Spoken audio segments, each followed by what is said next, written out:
हाय, good morning day student. बेटा आज के इस लेक्चर में हम लोग बात कर रहे हैं class 12 Hindi medium English medium biology RBSC के आप लोगों के नेक्स्ट टॉपिक को आज हम लोग स्टार्ट कर रहे हैं। और आपका टॉपिक है कौन सा? Chapter number 32 fertilisation human. Fertilisation का मतलब पता है क्या होता है? फ्यूज़न, यानी कि मिलना। ठीक है, किसका? मेल और फीमेल गैमेट का। आप देखो, द यूनियन मतलब पास आकर मिलना ऑफ हैप्लॉइड मेल स्पर्म। ठीक है ना, मेल गैमेट की बात करें, स्पर्म का gamete and female ovum gamete and the fusion of pronuclei यानी कि दोनों के nuclei of both gamete is called fertilization. दोनों गैमेट्स का मिलना क्या कहलाता है? फर्टिलाइजेशन कहलाता है। The fertilization result in the formation of diploid zygote. Fertilization के साथ में क्या होता है? जाइगोट का फॉर्मेशन होता है। द फ्यूजन ऑफ प्रोन्यूक्लियाई, जो प्रोन्यूक्लियाई का फ्यूजन है of gamete is called karyogamy. आई बात समझ में? यानी कि जो इनके न्यूक्लियस का फ्यूजन है उसे आप लोग क्या बोलते हो? कैरियोगेमी। कैरियो का मतलब होता है बेटा कैरियो वर्ड किससे बना है? कैरियोन से, जो देखिए एनएम से, और गेमी मतलब गैमेट्स का मिलना। ठीक है।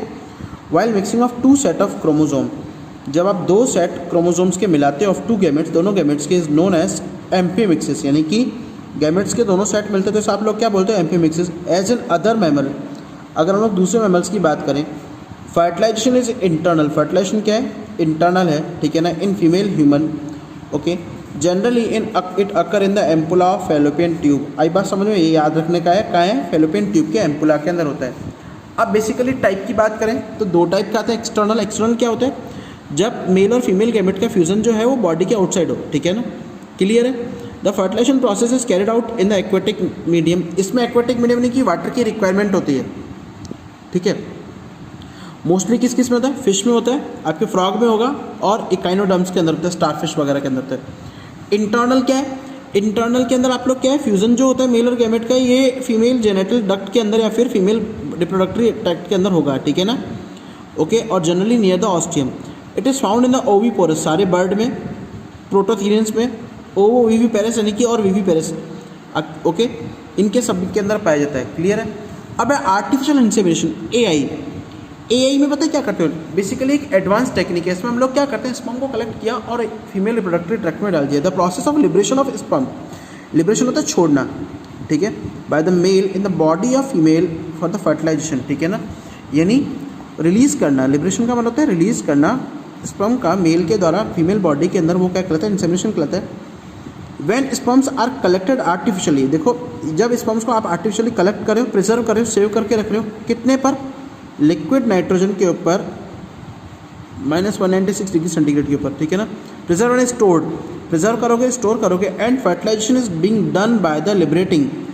ठीक है, और फर्टिलाइजेशन पूरा होगा बाय लिबरेटिंग दैम। लिबरेटिंग मतलब उनको छोड़ने के बाद में in the female uterus as needed. The process is known as artificial insemination. इस प्रोसेस को आप लोग क्या बोलते हो? Artificial insemination. The process is use to improve the breed of life stock, यानी जो आपके मवेशी हैं, जानवर है, कैटल है, उनके ब्रीड को, उनके प्रजाति नस्ल सुधार वगैरह में काम में आती है। ठीक है ना। अब इसमें स्टेप कौन कौन से? Approach of sperm to ovum. ठीक है, ड्यूरिंग कॉपुलेशन, कॉपुलेशन का मतलब दोनों का मिलन होता है। मेल इजैकुलेट द सीमन, ठीक है, 3 to 5 ml in the vagina near the uterine duct of the female is called insemination. ठीक है ना। अब इजैकुलेट मतलब रिलीज करना, मेल जो है अपने सीमन को रिलीज करता है वेजाइना के अंदर। About 400 million sperms are found in the ejaculation, but out of these 100 sperms can reach up the fallopian tube. ठीक है ना, लगभग 400 मिलियन स्पर्म्स तो होते हैं, लेकिन उनमें से 100 ही क्या है? फेलोपियन ट्यूब तक पहुंच पाते हैं। Because many sperms die due to acidity of the female genital duct, क्योंकि बहुत सारे स्पर्म्स क्या है वो मर जाते हैं फीमेल जेनेटल डक्ट के अंदर, जो एसिडिटी होती है उसके कारण। Several sperms are ingested by the phagocytic cells. ठीक है ना, अब कुछ स्पर्म्स जो है वो फेगोसाइटिक सेल्स के द्वारा खाए, जो वेजिनल एपिथेलियम की फेगोसाइटिक सेल्स है उनके द्वारा नष्ट कर दिए जाते हैं। ठीक है, the sperm swims at the rate of 1 to 4 mm per minute in the seminal fluid. This movement of the sperm is due to the uterine contraction processes and prehistoric movement of the fallopian tube. अब देखो क्या कह रहा है कि ये क्या है कि स्पर्म जो है ना, इसके अंदर मूवमेंट होता है यूट्रिन कॉन्ट्रैक्शंस के through and process and prehistoric movement of the fallopian tube after some time, कुछ समय बाद, the entering the female uterus. ये क्या है? फीमेल यूट्रस में एंट्री कर जाते हैं, तो sperm become capable of fertilization. जैसे ही यूट्रस में एंट्री किया, भाई वेजाइना के अंदर एसिडिटी होती है, अब उसको क्रॉस करके जब यूट्रस में एंट्री किया तो वो कैपेबल हो जाते हैं किसके लिए? Fertilization. The capacity of fertilizing and ovum is of its own species known as sperms capacitation. ठीक है ना। अब स्पर्म का अपने ओवम के साथ में मिलना क्या कहलाता है, उसको फर्टिलाइजेशन करने की कैपेसिटी क्या कहलाती है, कैपेसिटेशन कहलाती है, ठीक है ना। क्लियर है। डायग्राम में देखो स्पर्म यहाँ पर रिलीज किया जाता है ओवम, इसमें यूट्रस के थ्रू होते हैं, फैलोपियन ट्यूब का जो ये वाला हिस्सा है इस वाले एरिया में होगा, ठीक है, फर्टिलाइजेशन। ओके, ये होता है इसका इन्फेंटिबुलम, ये होता है एम्पुलरी रीजन, ठीक है, एम्पुलर स्टमस का जंक्शन होता है यहाँ पर होगा। क्लियर है।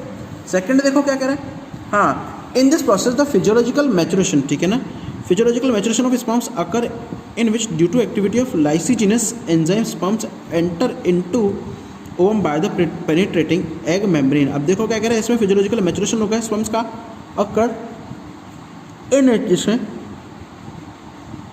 Due to activity of lysigenous enzyme, lysigenous enzymes की एक्टिविटी के कारण sperms enter into the ovum, sperm जो है ओवम के अंदर एंट्री करते हैं by penetrating egg membrane. The process take out 5 to 6 hours after this sperms fertilize the ovum, ठीक है ना। प्रोसेस जो है उसके द्वारा होता है 5 से 6 घंटे लगते हैं, ठीक है ना, और स्पर्म जो है वो फर्टिलाइज कर देते हैं किसको, ओवम को। अगला है entry of sperm. The ovum release, ovum secrete chemical substances which is called fertilize, ठीक है ना। ओवम जो है केमिकल रिलीज करता है जिसे आप लोग फर्टिलाइजन बोलते हैं। Protein its surface has sperm has affinated site. अच्छा, इसके सरफेस के ऊपर बेटा स्पर्म के लिए बाइंडिंग साइट होती है, एफिनेट होता है, बाइंडिंग साइट होती है, ठीक है ना। Where specific sperms are attached by the anti fertilizer. अब स्पेसिफिक स्पर्म्स के ऊपर क्या होता है, एंटी फर्टिलाइजर। अब देखो इस तरीके की प्रोटीन होती है, अब स्पर्म क्या है इसमें आके मिल जाएंगे, एंटी फर्टिलाइन होती है, ठीक है ना। By interaction of fertilize anti fertilizing ovum and sperms are agglutinize, agglutinize में मिक्स हो जाता है, एक दूसरे के साथ कोलैप्स हो जाते हैं, चिपक जाते हैं, ठीक है। Penetration by the sperms is a chemical. अच्छा, अब स्पर्म का पेनिट्रेशन क्या है, केमिकल मैकेनिज्म। ये एक्रोसोम इसके अंदर मेन पार्ट लेता है। ये क्या करता है, some sperm lysins which make the path to entrance the sperm by the dissolving egg membrane, ठीक है। अब स्पर्म में एक एक्रोसोम के अंदर एंजाइम होते हैं स्पर्म लाइसेंस, वो क्या करते हैं, एग मेम्ब्रेन को डिसॉल्व करते हैं और एक रास्ता बना देते हैं, ठीक है ना। डायग्राम में अभी आएगा, देखो ये रहा, ये डायग्राम के अंदर देखो ये एंट्री कर रहा है ये वाला स्पर्म अंदर, ये वाला, ठीक है। क्लियर है। ओके, अब देखो the sperm lysine is an acidic protein, ये एसिडिक प्रोटीन होता है विच हैव लाइसिजेनिक एंजाइम, ठीक है ना। अब इसमें हाइलोरोनिक एंजाइम होता है which dissolve the hyaluronic acid polymer present in the intercellular cell. अब इन सेल्स के अंदर, स्पेसिस के अंदर बेटा, इस वाले स्पेस के अंदर क्या होता है, जो आप लोगों का प्री विटलाइन स्पेस होता है, इस स्पेस के अंदर जो एसिडिक थिंग्स होती हैं उनको क्या डिसॉल्व कर देते हैं। This acid keep the together the granulosa cells of the corona radiata and the corona preceding enzyme dissolve the corona radiata and acrosin dissolve the zona pellucida, ठीक है ना। एक्रोसिन जो ये एंजाइम का नाम बेटा याद रखना, एक्रोसिन किसको डिसॉल्व करता है, इसको, और preceding enzyme, corona preceding enzyme corona radiata को क्या करते हैं, डिसॉल्व कर देते हैं, ठीक है ना। नेक्स्ट आता है कॉर्टिकल रिएक्शंस। कॉर्टिकल रिएक्शंस के अंदर हम बात करें, just after entry of sperm cortical reactions take place to prevent the entry of other sperms. अब एक अगर एंट्री कर गया तो दूसरे को रुकने के लिए इसको क्या बोलते हैं, कॉर्टिकल रिएक्शंस होगी। In this section cortical granulosa present below the plasma lemma of the ovum, chemical substance present in between the cytoplasm of ovum and Wittlein membrane after entry of sperm into ovum following metabolic activities are induced, ठीक है ना। बहुत सारी metabolic activity induce होती है।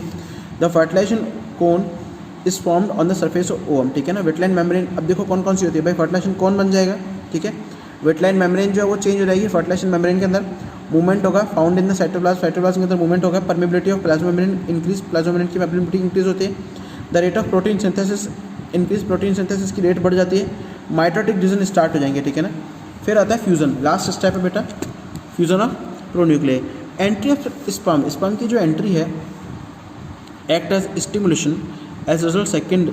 अब इसके बाद सेकंड मैचुरेशन जो होता है, डिवीजन, मैचुरेशन डिवीजन होगा after entry of sperm ovum into the head. अच्छा, स्पर्म का जो हेड है वो ओवम में एंट्री कर जाएगा, मिडिल पीस ये रोटेट करते रहेंगे बाहर पे एंगल के ऊपर, due to which the mitochondria and proximal central release, ठीक है ना।